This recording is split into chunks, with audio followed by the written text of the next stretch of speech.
The Nutcrackers of Nutcracker Lodge by Harriet Beecher Stowe. Mr. and Mrs. Nutcracker were as respectable a pair of squirrels as ever wore grey brushes over their backs. They lived in Nutcracker Lodge, a hole in a sturdy old chestnut tree overhanging a shady dell. Here they had reared many families of young nutcrackers who were models of good behaviour in the forest. But it happened in the course of time that they had a son named Featherhead, who was as different from all the other children of the Nutcracker family as if he had been dropped out of the moon into their nest. He was handsome enough and had a lively disposition, but he was sulky and contrary and unreasonable. He found fault with everything his respectable papa and mamma did. Instead of helping with nuts and learning other lessons proper to a young squirrel, he sneered at all the good old ways and customs of the Nutcracker Lodge and said they were behind the times.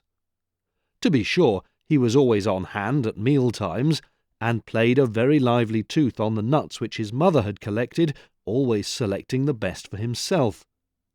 But he seasoned his nibbling with much grumbling and discontent.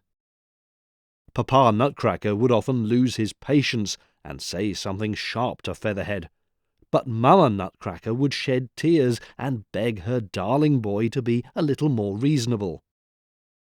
While his parents, brothers and sisters were cheerfully racing up and down the branches, laying up stores for the winter, Featherhead sat apart, sulking and scolding.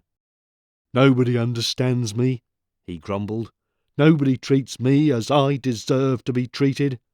Surely I was born to be something of more importance than gathering a few chestnuts and hickory nuts for the winter. I am an unusual squirrel." "Depend upon it, my dear," said Mrs. Nutcracker to her husband, "that boy is a genius." "Fiddlestick on his genius," said old Mr. Nutcracker. "What does he do?" "Oh, nothing, of course, but they say that is one of the marks of genius. Remarkable people, you know, never come down to common life." "He eats enough for any two," said old Nutcracker, "and he never helps gather nuts." "But, my dear, Parson Too-Wit, who has talked with Featherhead, says the boy has very fine feelings, so much above those of the common crowd." "Feelings be hanged," snapped old Nutcracker. "When a fellow eats all the nuts that his mother gives him, and then grumbles at her, I don't believe much in his fine feelings. Why doesn't he do something? I'm going to tell my fine young gentleman that if he doesn't behave himself, I'll tumble him out of the nest neck and crop, and see if hunger won't do something towards bringing down his fine airs."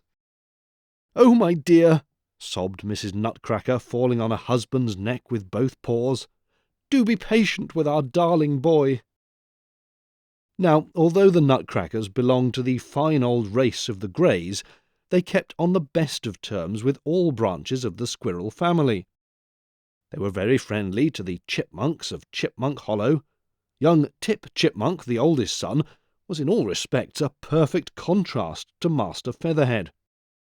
Tip was lively and cheerful, and very alert in getting food for the family. Indeed, Mr. and Mrs. Chipmunk had very little care, but could sit at the door of their hole and chat with neighbours, quite sure that Tip would bring everything out right for them, and have plenty laid up for winter. "What a commonplace fellow that Tip Chipmunk is," sneered Featherhead one day. "I shall take care not to associate with him." "My dear, you are too hard on poor Tip," said Mrs. Nutcracker. "He is a very good son, I'm sure." "Oh, I don't doubt he's good enough," said Featherhead, "but he's so common. He hasn't an idea in his skull above his nuts and Chipmunk Hollow. He's good-natured enough, but, dear me, he has no manners. I hope, Mother, you won't invite the chipmunks to the Thanksgiving dinner. These family dinners are such a bore." "But, my dear Featherhead, your father thinks a great deal of the chipmunks. They are our relatives, you know," said Mother Nutcracker. "So are the high flyers our relatives. If we could get them to come, there would be some sense to it. But of course a flying squirrel would never come to our house. If a common chipmunk is a guest, it isn't to be expected," said Featherhead. "Confound him for a puppy," said old Nutcracker. "I wish good industrious sons like Tip Chipmunk were common." But in the end Featherhead had his way, and the Chipmunks were not invited to Nutcracker Lodge for Thanksgiving dinner. However, they were not all offended. Indeed, Tip called early in the morning to pay his compliments of the season, and leave a few dainty beechnuts. "He can't even see he's not wanted here," sneered Featherhead. At last old Papa declared it was time for Featherhead to choose some business. "What are you going to do, my boy?" he asked. "We're driving now a thriving trade in hickory nuts, and if you would like to join us—" "Thank you," said Featherhead. "The hickory trade is too slow for me. I was never made to grub and delve in that way. In fact, I have my own plans." To be plain, Featherhead had formed a friendship with the Rats of Rat Hollow, a race of people whose honesty was doubtful. Old Longtooth Rat was a money-lender, and for a long time he had had his eye on Featherhead as a person silly enough to suit the business, which was neither more or less than downright stealing. Near Nutcracker Lodge was a large barn filled with corn and grain, besides many bushels of hazelnuts, chestnuts, and walnuts.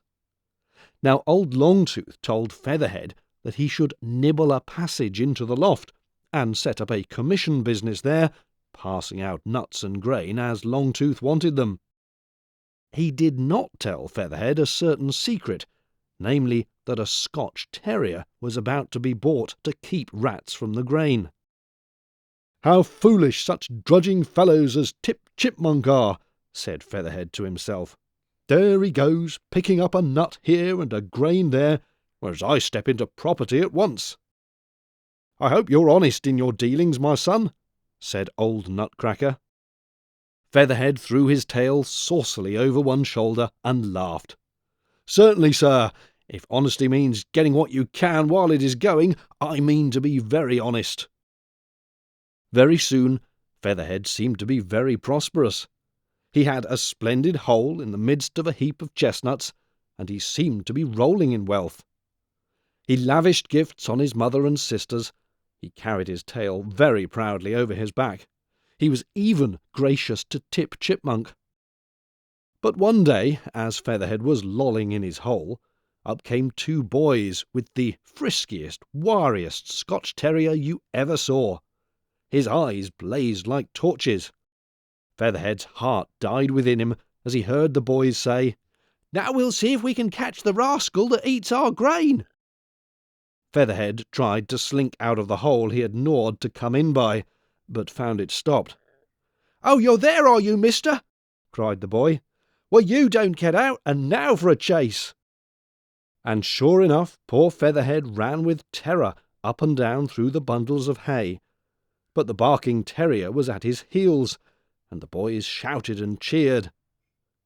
He was glad at last to escape through a crack, though he left half of his fine brush behind him, for Master Wasp the terrier made a snap at it just as Featherhead was squeezing through. Alas, all the hair was cleaned off, so that it was as bare as a rat's tail. Poor Featherhead limped off, bruised and beaten, with the dog and boys still after him, and they would have caught him if Tip Chipmunk's hole had not stood open to receive him. Tip took the best care of him, but the glory of Featherhead's tail had gone forever. From that time, though, he was a sadder and wiser squirrel than he had ever been before.